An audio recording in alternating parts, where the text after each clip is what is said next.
Hello students. पिछले video तक मैंने आपको हार्मोनिक फंक्शन, हार्मोनिक कॉन्जुगेट या से रिलेटेड जो भी क्वेश्चन, एनालिटिक फंक्शन, इस टाइप के कुछ टॉपिक कवर किए हैं। अब जो टॉपिक मैं स्टार्ट कर रहा हूँ, बहुत ही केयरफुली लीजिए। ये वो टॉपिक हैं जो आपको आने वाले गेट एग्जामिनेशन या बहुत सारे जो भी एग्जामिनेशन है उनको भी कवर करेंगे। स्पेशली ये टॉपिक मैकेनिकल स्टूडेंट्स के लिए बहुत ज़्यादा इम्पोर्टेंट है। हाइड्रोडायनामिक्स, थर्मोडायनामिक्स में ये टॉपिक बहुत ज़्यादा यूज़ होंगे। इसलिए अब जो टॉपिक अपन स्टार्ट कर रहे हैं इनको बहुत अच्छे से स्टडी करना है, बार बार रिपीट करना है और मैक्सिमम क्वेश्चंस इसमें आपको अप्लाई करके देखना है। देखिए, मैं पहले आपको इस टॉपिक को इस पहले थ्योरम से आगे बढ़ा रहा हूँ। एक्चुअली इन थ्योरम्स के अभी अपन प्रूफ इसलिए डिस्कस नहीं कर रहे हैं क्योंकि आपके सिलेबस में इनको प्रूफ के फॉर्म में प्रूफ करने नहीं दिया गया है। फॉर्मूला थ्योरम क्या है, पहले अपन कॉशी इंटीग्रल थ्योरम से शुरुआत कर रहे हैं। कॉशी इंटीग्रल थ्योरम क्या है, पहले उसका स्टेटमेंट अच्छे से समझिए। इसके कॉन्सेप्ट पे आप ध्यान दीजिएगा क्योंकि कॉन्सेप्ट यदि आप समझ जाते हो तो क्वेश्चन आपको बहुत आसान हो जाएंगे। पहले ये देखिए कि कॉशी इंटीग्रल थ्योरम का स्टेटमेंट बोलता है if a function f z is analytic and it's derivative F dash Z continuous at all points inside and on a simple closed curve C, then integral of fz dz equals to 0। ये यहाँ integral के साथ जो C लिखा हुआ है उसकी curve हम यहाँ पे डिफाइन करेंगे हर क्वेश्चन के साथ। एक्चुअली अब यहाँ जो भी क्वेश्चन आपको डिफाइन होंगे उसको किस रीजन में कैलकुलेट करना है, वो रीजन C के फॉर्म में, जो कि सर्कल भी हो सकता है या कोई कर्व हो सकता है, वो रीजन यहाँ पे हमेशा मेंशन होगा। अब ये थ्योरम क्या बोल रहा है ये हम आपको एक एग्जांपल के साथ अभी बता रहे हैं, पर सबसे इंपॉर्टेंट चीज आप पहले समझिए कि पोल्स क्या है।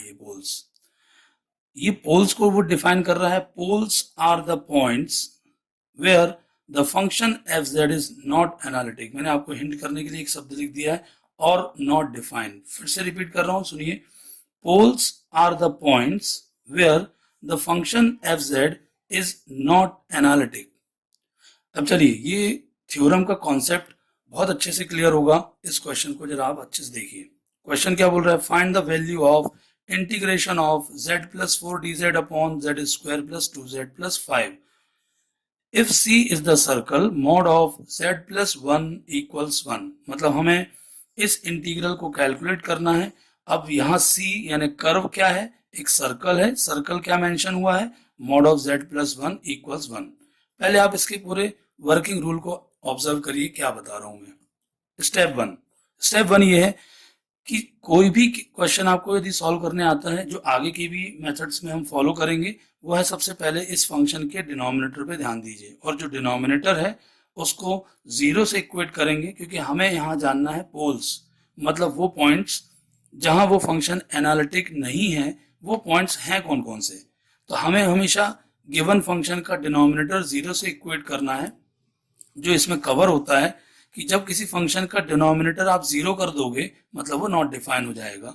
तो ये एक इजी तरीका है किसी चीज को समझने का कि हम फंक्शन का डिनोमिनेटर 0 से इक्वेट करेंगे तो जो भी वो पॉइंट वो डिफाइन करेगा वो पॉइंट्स होंगे जिनको हम पोल बोल रहे हैं। अब वो पॉइंट्स क्या आए, ये यहाँ मैंने एक फॉर्मूला जो आपने पढ़ा हुआ है क्वाड्रेटिक फॉर्म का, यदि वो ax square plus b x plus c equal to 0 form की इक्वेशन है तो ये minus b plus minus root over b square minus 4ac upon 2a। जिस फॉर्मूले को हमने सिंप्लीफाई करते हुए जब ये फाइनल सॉल्यूशन की तरफ गए तो जो पोल्स आए हैं वो आ रहे हैं z is equal to -1 plus minus 2i। मतलब यहाँ टोटल हमें 2 पॉइंट्स मिल रहे हैं। अब ये टोटल 2 पॉइंट्स जो हमें मिले हैं उनको हम थोड़ा सा डिटेल कर रहे हैं कि ये पॉइंट्स हैं क्या। जरा अच्छे से इसको देखिए, कैसे हम डिफाइन करेंगे। हमने यहाँ लिखा z is equal to -1 plus 2i। z क्या है, कॉम्प्लेक्स वेरिएबल फंक्शन क्या होता है, x प्लस आई वाई होता है। और RHS क्या लिखा हुआ है, -1 प्लस 2i। अब जब आप रियल से रियल कंपेयर करेंगे तो x की वैल्यू क्या आ गई, -1, y की वैल्यू क्या आ गई, +2।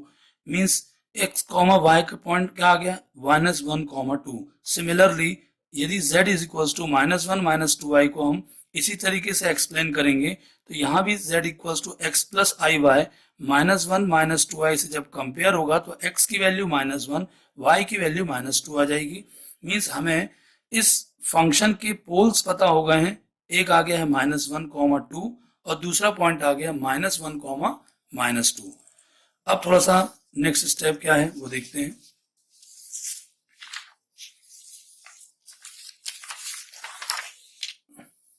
देखिए आगे हमें, यानी हमने आपको जो अभी क्वेश्चन का फर्स्ट पार्ट सॉल्व कराया वो ये बताया है कि आप पोल्स पहले फाइंड आउट करेंगे। जब कैसे फाइंड आउट किया हमने, फंक्शन का डिनोमिनेटर 0 से इक्वेट किया, जो पॉइंट्स आ गए उनको हमने बोला पोल्स हैं। पोल्स मतलब वो पॉइंट्स आ चुके हैं जिन जिन पॉइंट्स पर वो फंक्शन एनालिटिक नहीं है। नेक्स्ट स्टेप 2, रीजन क्या है, सर्कल है। क्या है वो सर्कल, मॉड ऑफ z+1 = 1। अब थोड़ा सा इसको डिटेल करें, फिर से हमने z को रिप्लेस क्या किया है, x + iy, और यहाँ पे क्या लिखा हुआ है +1। आगे क्या प्रोसेस की गई, रियल टर्म है x और +1 तो हमने इनको एक साथ कर दिया है। आगे की प्रोसेस है, यहाँ एक कॉम्प्लेक्स वेरिएबल फंक्शन जो कि मॉड में है, हमने यहाँ इसको हिंट भी किया है कि mod of x + iy = x² + y²। मतलब हम यदि इसको ओपन करेंगे तो ये √(x + 1) + y² = 1 है, जहाँ स्क्वायरिंग बोथ द साइड से x + 1² + y² = 1², जो कंपेयर किया गया है सर्कल के standard equation x - α² + y - β² = r² से। अल्फा की प्लेस पर -1 आ जाएगा, चूंकि बीटा के प्लेस पर कुछ नहीं लिखा हुआ है यानी 0 है। Means alpha is -1, beta = 0 and radius r = 1। ये जो फॉर्मूला है कंपेयर करने के बाद हम ये डिफाइन कर पा रहे हैं कि ये क्या है, सर्कल सेंटर -1, 0 वाला सर्कल है और रेडियस 1 है। अब ध्यान दीजिए कि हम इस रीजन को ड्रॉ कैसे कर रहे हैं, जरा इस पोर्शन को ध्यान से समझिए। हमने यहाँ x और y एक्सिस को ड्रॉ किया हुआ है। अब चूंकि सर्कल का सेंटर क्या है, -1, 0, मीन्स सर्कल का सेंटर कहाँ लाई कर रहा है, x एक्सिस पर, नेगेटिव x एक्सिस की तरफ 1 डिस्टेंस। अब जब हम ड्रॉ करेंगे तो कैसे, ये ओरिजिन है, यहाँ से 1 डिस्टेंस लेते हुए, अब चूंकि रेडियस भी 1 है तो जब हम इसका राउंडर को यहाँ पे रखेंगे तो राउंडर की पेंसिल को हम कहाँ तक फैलाएंगे, इस ओरिजिन तक। और ये एक सर्कल हमने ड्रॉ किया हुआ है, क्योंकि रेडियस 1 है इसलिए इस ओरिजिन को टच करते हुए सर्कल बनाया गया है।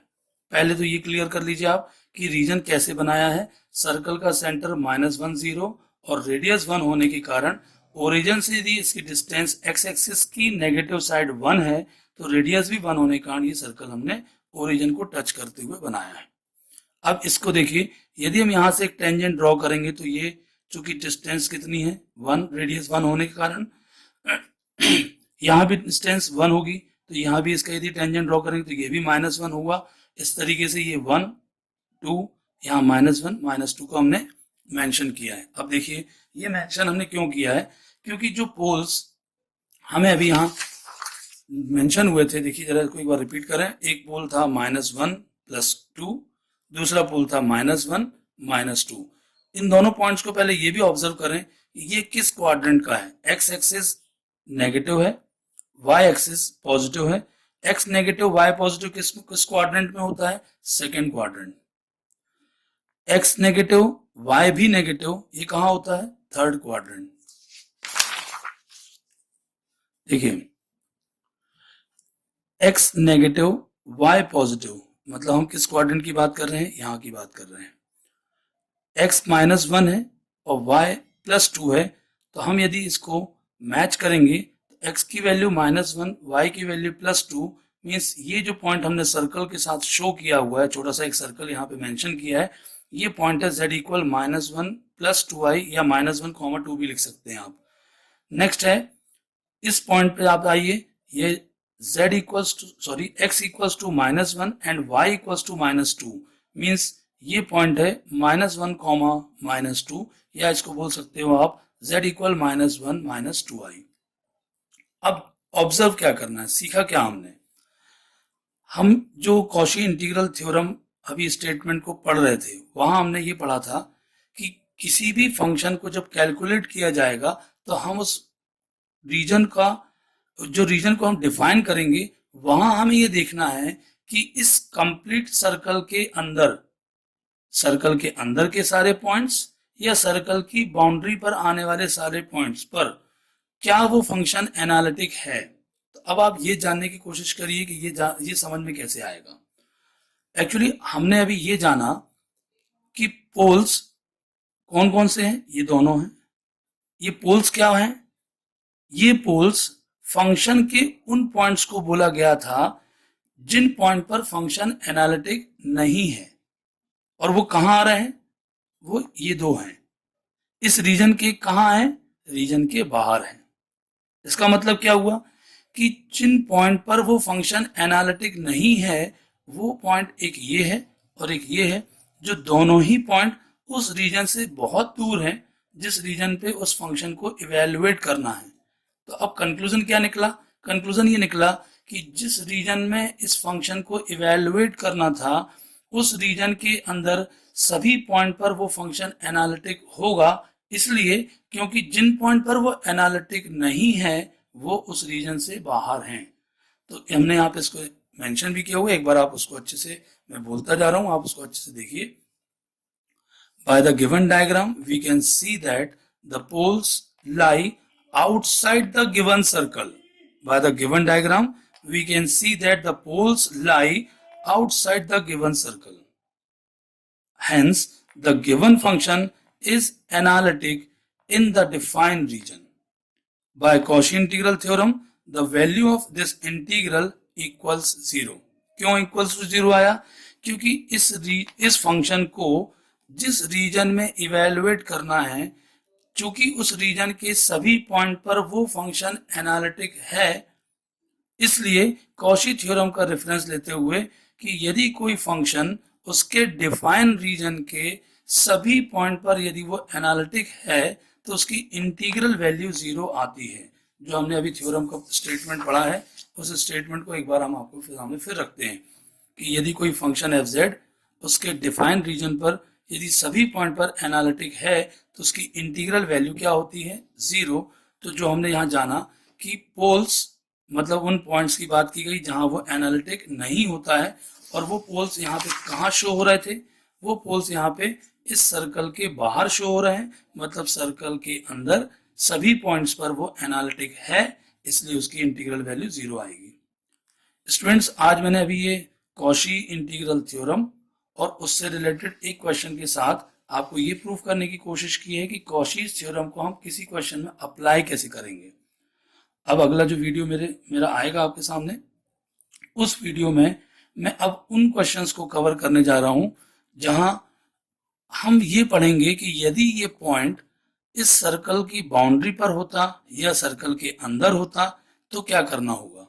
मतलब हम उस सिचुएशन की अब बात करेंगे कि अभी तो ये पॉइंट इस रीजन के बाहर थे, मतलब वो फंक्शन इस पूरे सर्कल में एनालिटिक होने के कारण कंप्लीट सर्कल में उसकी इंटीग्रल वैल्यू क्या दे रहा है? 0।